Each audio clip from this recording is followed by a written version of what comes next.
Hi everyone. So to continue the book recommendation series, here's another one. The Ride of a Lifetime by Robert Iger. Lessons learned from 15 years as CEO of the Walt Disney Company. Okay, first thing that I like about this is something from his childhood. So I'm going to read about it a little bit. He's talking about his dad here. So here goes.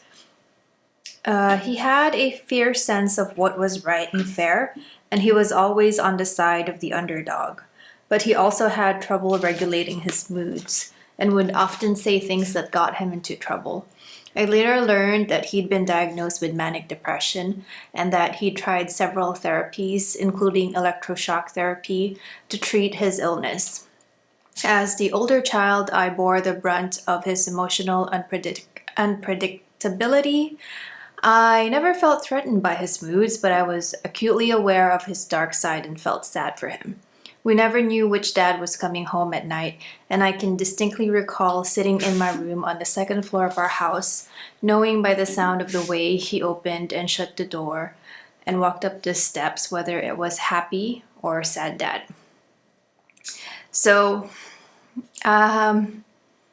I relate to that. I'm not going to go into details, but I do relate to that experience and how he talks about his dad, I guess, being diagnosed with manic depression. So that's one thing that I remember when I think about this book. What else is on here? Okay, so I'm just going to read some snippets that I like. Here's one, second in line, chapter 5. At its essence, good leadership isn't about being indispensable. It's about helping others be prepared to possibly step into your shoes, giving them access to your own decision making, identifying the skills they need to develop and helping them improve.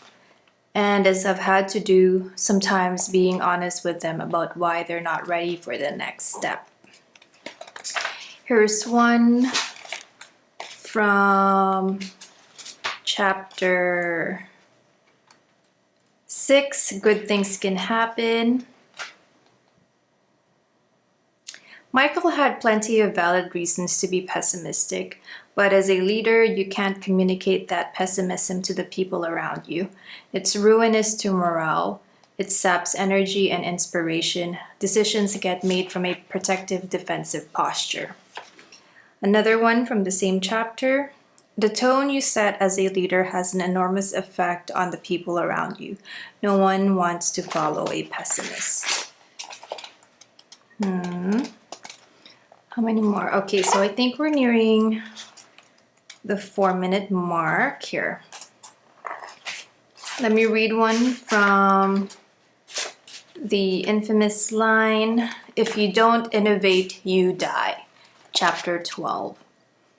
It's a lot to manage from a personal perspective, and the need to be present for your people, which is a vital leadership quality under any circumstances, is heightened even more. But being present for your people and making sure they know that you're available to them is so important for the morale and effectiveness of a company.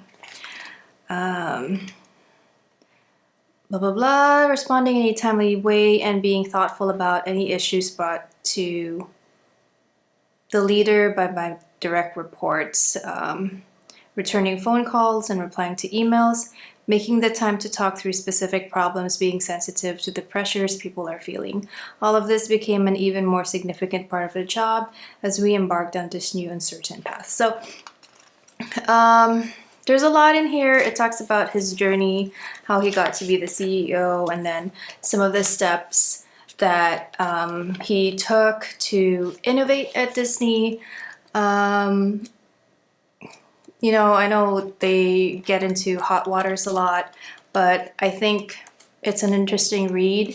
It's an inspiring read. So if you guys like reading about leaders and getting to know where they came from and all that, definitely this is one book to read. The Ride of a Lifetime. Get your copy. Oh, and also this is another one that I would buy in digital format for sure. Okay, that's it, guys. I have 2 more book recommendations, and then I'm gonna switch content type. I think back to beaches or hikes. So yeah, until the next book. Bye.